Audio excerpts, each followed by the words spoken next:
In this video, we'll demonstrate how to view someone's WhatsApp status without them knowing.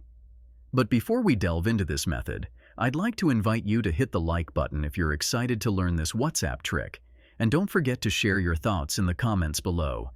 Your feedback helps us create better content for you, and subscribing to our channel, Media Magnet Guide, with notifications on ensures you won't miss our future tutorials. Have you ever wondered if you could sneak a peek at someone's WhatsApp status without leaving a trace?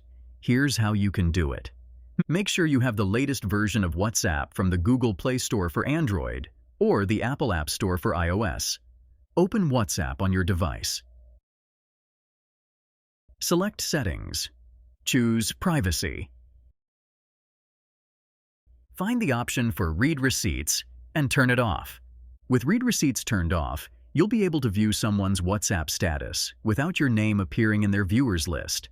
However, keep in mind that this setting works both ways. When you upload a status, you won't know which of your contacts has viewed it either. That's it for this WhatsApp tip, and I hope you find it useful. If you did, kindly hit the like button and consider subscribing to our channel for more informative tutorials. If you have any questions or comments, feel free to share them below. Stay tuned for more helpful content on Media Magnet Guide. Thank you for watching.